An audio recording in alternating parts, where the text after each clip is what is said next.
bad boss gets his just reward. I am a pharmacy technician and I've primarily worked in long-term care pharmacies. These operate like warehouses and they're closed to the public. The majority of our business comes from nursing homes and assisted living facilities. The drugs are packaged in such a way that any unused portion of the prescription is sometimes able to be returned and the patient would receive a credit on their bill for that fill. So they take 30 pills, cost $30, but they only take 10, they could get a credit on their account for the $20 worth of pills that they didn't take, and we would be able to resell those pills. Long-term care pharmacies also tend to supply things like IV pumps and fluids, compounded drugs like specially made creams, and other supplies like dressings for wounds and syringes. Now for our story. I was forced to quit my job right at the beginning of last month by my lovely ex-boss that we will call Bob. Prior to my quitting, I was the only purchaser for the entire pharmacy, meaning that I bought everything that we used. The primary thing that I purchased was, of course, drugs. Now, the scale of our operation was nothing like your local CVS. When I left, we had 13 facilities, the largest of which had 300 patients alone. The majority of our patients were medically complex and needed 5+ prescriptions each. My average daily cost for just drugs would easily go into the mid-5 figures. Every day I would check in and log every single prescription that came in and put it away. This alone could easily take 2 to 3 hours depending on the size of the order. In addition to this, I was responsible for sorting and processing all the prescriptions that could be returned. Usually they came back to the pharmacy in 55-gallon trash bags, and I would usually get about 10 bags worth a week. I was taking care of all the IV equipment, including tracking where it was and when it needed to be serviced. I was also responsible for ordering our packaging and shipping supplies, coordinating shipments, ordering all the office supplies and break room necessities like coffee. Yeah, on top of it all, I was required to do a brief inventory every day to make sure that we didn't run out of any prescriptions and that we had everything that we needed to get through to the next business day, in addition to weekly and monthly counts of other select items and drugs. Basically, it was a lot, and I generally felt that it was too much for one person, particularly for what I was being paid. Enter Bob. Bob had actually cold called me and offered me the purchasing job. We had worked together before, although I never worked directly under him. The job he was offering had a lot more PTO and a higher wage than where I had been, so I left. Stupid me. Everything went fine for several months, until one day Bob asked me why I was destroying a lot of certain expensive drug while processing returns. I explained to him that the patient's insurances had denied the credit and that it had to be destroyed per the law. Well, he then asked me to simply mark out the patient info and put it back on the shelf. Ladies and gentlemen, that is fraud. As in, go directly to jail, do not pass go, do not collect $200. But seriously, if I had complied and an inspector had caught me, I would be writing this from my prison after taking a second mortgage on my house to pay my fines. Obviously, I told him that I would not be comfortable with that, to which he said, really? Well, I guess I'll just have to do it myself. He never did, to my knowledge, but after that day, something changed. He started to get pretty short with me, but by that point, I was about done being overworked and underpaid while being asked to commit felonies, so I started looking for another job. He, of course, found out. Not that I was really trying to hide it. Stupid me again. He called me into his office one chilly March morning and then said, "I've actually been meaning to talk to you." And I pretty much knew then and there that my job was done. And I tell you what, I have never felt more panicked and free all at once. He tells me that he doesn't think I'm happy working there and that he knows I've been looking for other jobs. I tell him, yeah, that's the case. We discuss how I feel overworked and underpaid, and he says that he thinks my attitude has been off lately and that I'm not reliable because I'm sick a lot and how that's just not going to work out for him. Then he drops not one, but 2 bombs. The first bomb. He says that he just thought that I was smart enough that I could pick up the job without really getting any training, but that he found out that wasn't the case. Ouch. I reminded him that I'd never worked that kind of job before, and he, surprisingly, conceded that maybe he could have had me trained better, even though there were never any complaints about my performance by him or anyone else. And then he drops the second bomb. He had already hired my replacement. She could start in early April. He would give me the choice to be fired, or because he, quote, likes me as a person, end quote, I could quit and spare myself having to explain to future employers what had happened. I told him that I would need to think for a few minutes and excuse myself. I called my mom, best friend, and husband and told them all what happened and that I would be quitting, and all fully supported me. By the way, he was generally a butt to me. I walked back in and I told Bob that I quit. He was shocked. The conversation went like this. I said, "Bob, I quit." He replies, okay, today? Uh-huh. Right now? As his eyebrows are going up. Yep. Then I stuck out my hand and he gave me the most pathetic limp-noodled handshake that I have ever gotten. I went and I cleaned out my desk, punched out, and went to every single coworker and told them that I had enjoyed working with them and that I was sorry it couldn't continue and Bob had felt that it was best that I move on. Most of them were shocked. One of the pharmacists cried. I left in the middle of the day, leaving over a week's worth of returned drugs to process, a half unpacked daily shipment, and nobody trained to even do half of my job. Now, dear reader and listener, you may think that this is the end of the karma that my boss had to endure, but it's not. Not even close. A week later, COVID made its bold appearance on our shores.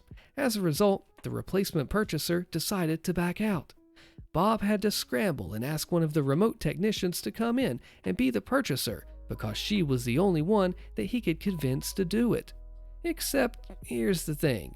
She's refusing to take the position until COVID is over and done with. That leaves good old Bob to do all of my work and all of his. Last I heard, he was coming in at open and staying until close to try and keep up with it all, and was ticked about that. Guess he overplayed his hand and got what he deserved. This is a perfect case of, you don't understand what I do, and you take me for granted, you get me out, boom, and look what happens to you next. What would have you done? Work during my planned vacation? Then you have to pay me extra when I leave. Posted by Shabuti. Here we go. I'd been working at this company for about 3 years. I'd been consistently growing in my role and eventually was given a project to own with 1 or 2 other team members if needed, but it was a major project with a quick turnaround. I determined that I could do it myself, though it would be tight, and since I was hoping for a promotion, I took on the project solo. I was able to deliver the project slightly ahead of schedule and with better quality than expected, which allowed us to make a huge sale. The head of the company gave me an award at an all-hands meeting for the work I did, and my boss let me know I was on track for an end-of-year promotion with a nice pay raise and more responsibilities. But I was needed in another part of the business, so I was going to have to transfer under a new manager that was notoriously hard to work with. I transferred to this manager, and the first meeting we had to get on the same page, I brought up that I had a 3-week planned vacation in 4 months. I had never taken vacation, so I had 6 weeks saved up, and I didn't want to start losing it. He told me, of course, that it would be fine and we would be able to make it work. About a week later, we have our first meeting with our product team. They had a new large project idea and wanted it to be released in just 3 months. As my team looked over the details, we knew this was a 6 to 8 month project at best, and it would be better to deliver it in smaller increments so that they still had something to show in 3 months, or we would need to push out the schedule. My boss was adamantly against both, so throughout the next week, he made us have last-minute 3 to 4 hour brainstorming sessions every day, but he would not even tell us until around 3 p.m., forcing all of us to work late every day that week. At the end of the week, there was no way we could figure out how to deliver everything on the shorter timeline, and so my boss asked me to stay behind after the meeting. For another hour, he railed against me, saying I was failing at this project and that he could not see me getting a good annual review in the next 4 months and that a promotion wasn't even on the table. This annual review would also include the project that I had just received an award for and is supposed to encompass 12 months of work, but he was basing this off the first 2 weeks on the new team. At this point, I knew he was ready to use me as a scapegoat for his bad management and started applying elsewhere. We continued working on the project and, sure enough, at the end of 3 months, we were still far from being able to deliver and my boss was getting heat from up above. Right around this time, I received an offer for another company that would be the promotion I wanted and an even larger pay increase. I accepted the offer and negotiated my start date to be after my vacation, which was now 3 weeks away. That same day, my boss calls me into his office and tells me, "We need to talk about this vacation." I reminded him that we talked about it months before and that everything is booked, flights, hotels, and so on. He would not let up and told me there was no way that I could take 3 weeks off with how behind schedule we are. He told me I could go on my trip, but I could not take vacation and would be expected to be online during our business hours throughout the trip, 4 a.m. to 1 p.m. local time in my vacation spot. Cue malicious compliance. Every morning while on vacation, I would log on at 4 a.m., check emails, answer questions on our internal chat, and do the minimum work expected, logging off as soon as it hit 1 p.m., all without burning any vacation. With 1 week left in my vacation, I requested a conference call with my boss to give him my 2 weeks notice. He was shocked and tried everything to get me to stay and finish out the project, including bringing back up a possible promotion. I told him that I'd already accepted a job with the start date upcoming. I worked my last 2 weeks before moving on to my new job. Because my boss required me not to take vacation, the company had to pay out all of my accrued vacation once I left, which was a little less than 7 weeks at that point, including the 3 weeks I had originally planned to take. Now short-staffed, I heard from other coworkers that the project missed 2 more adjusted deadlines, and eventually the manager was demoted before being let go from the company. About 6 months later, the head of the first company asked me to lunch to offer me a role taking over my former boss's old position. I negotiated an even higher pay raise increase as well as company equity and ended up going back there for 3 years. Vacation is vacation. You don't work on it unless it's an absolute crazy emergency, if that, and then to have it pulled out under the rug like that, oh man, malicious compliance, 10 out of 10 from me. You want me to fly 12 hours earlier because it's cheaper? Posted by Warm Tomato 2126. I, a 56-year-old male in the UK, was working in Africa as an operations manager for a large global security company from 2009 to 2014. The company I was working in had been through a long civil war and was very underdeveloped. Think like no paved roads, people living in very traditional African lifestyle, so on. At the time, I'd been working there on 10 weeks in country, 2 weeks at home rotation. It's for about 4 years. I'd flown to and from work so often that I had the journey down to the bare minimum travel time, and it worked out the cheapest option for the company because the travel days were paid from when I left home. The shorter my journey, the cheaper it worked out for the company. Now, someone in the head office had looked at cutting down on travel costs, probably to make themselves look good and get promoted. As a result, I got an email after a week at home saying that they had changed my normal flight, which was 5 p.m. on Sunday from my nearest UK airport via Amsterdam, then on to Nairobi, connecting with a 9 a.m. flight to the war-torn country on Monday morning. The change was from a 5 p.m. departure to a 5 a.m. departure the same day, same route, and saving about 80 pounds. Now to clarify, the 9 a.m. flight from Nairobi was the first flight to the war-torn country because the destination airport was the only surfaced runway in the country. It had had no runway lights or radar, so all flights had to be in daylight. Anyway, I agreed to the flight time change, but they had to move it to Monday so I don't lose a day at home, which all become clear in a moment. They had agreed because it still saved 80 pounds on the ticket. No skin off their nose. Once I got the flight confirmation, I contacted the travel desk asking for hotel and taxi bookings. When they asked why, I said that I need these, and I explained that to make a 5 a.m. departure, it required a check-in at 3 a.m. So I needed a hotel at the airport on Sunday night because no trains were running to get up to 3 hours to the airport from home at that time of the morning. The flights they booked would get me into Nairobi for 7 p.m. after dark, so I'd need a hotel there and a taxi each way to and from the hotel to get me onto the 9 a.m. flight on Tuesday, the same flight I would have been on if I'd left at 5 p.m. but a day later. A couple days go by and I got a phone call from the company travel desk telling me that the travel plan was confirmed. I was on the 5 a.m. flight with a hotel reservation at my UK airport the night before, a hotel in Nairobi after landing, and my taxi would collect me in Nairobi and drop me off at the airport for my final connection. I asked about the cost savings. They said £80. I then asked about the hotels and taxis. They replied, "Oh, they don't come out of our budget, that's the operations budget, so you're fine."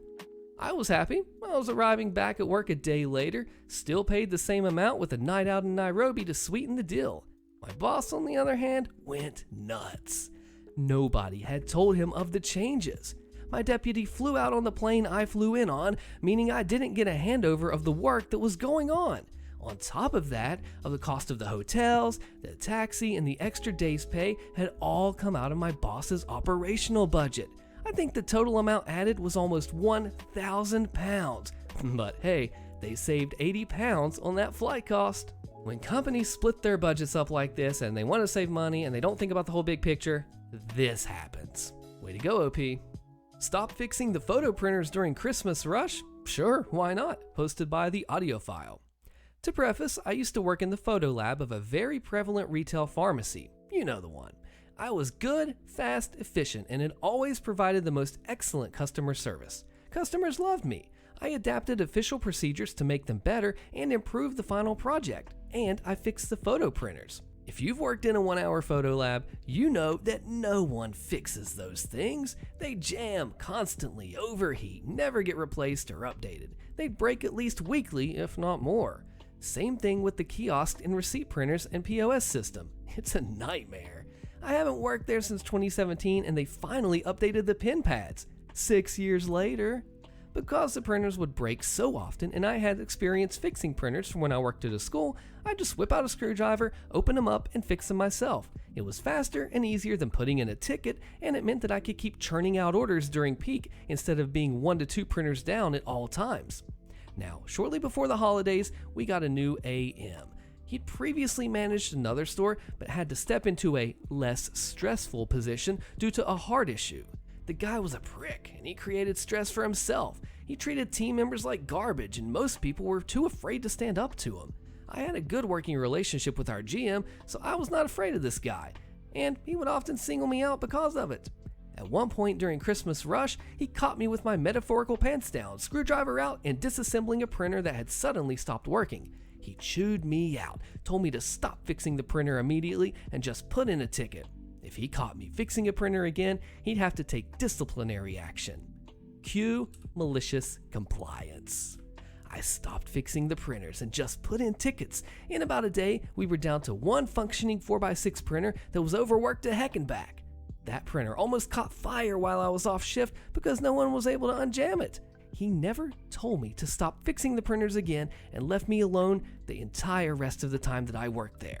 I ended up being wrongfully terminated due to an ADA leave for a major surgery when corporate never got my paperwork despite my PT faxing it over, and I found a better job that I love at a company I still work for. Brick manager ended up getting fired several months later for customer complaints. This right here, if you ever see an incident of management not understanding what the workers are doing, this is it. You just totally told a worker to stop doing something that they were really good at and helping the company just because you didn't know. OP, you win. They lose, you win. Right? Am I right here? Surely I'm not the only one. Don't expect me to follow some of your rules and ignore others, posted by Faithlessness Type 45. In the 90s, I was working for a company that sold pagers and airtime. You know how long it takes at the cell phone store to buy and activate a new phone? It took that long or longer to activate a pager. I was the lowest person paid on the premise and the only hourly employee. Quite often, I would be helping customers as 5 p.m. came and went, and sometimes had as much as an hour overtime on my time card. When I was hired, I was given an employee handbook that stated that working off the clock was a fireable offense, so I kept careful track of my hours, which were verified by my supervisor. I did this for about a month before both my supervisor and her boss advised me that I could not put in for overtime any longer. I asked my supervisor what I was supposed to do at 5 o'clock, continue working the counter or work off the clock. She was furious, but told me to leave, and I did, every day at 5 o'clock on the dot. OP, you did right. They told you to go, you go. Get paid overtime, you're not working off the clock. That's just crazy, right? Boss fires me, but I own the company's intellectual property. Click the video on your screen so you don't miss the fallout of this one, and I'll see you there.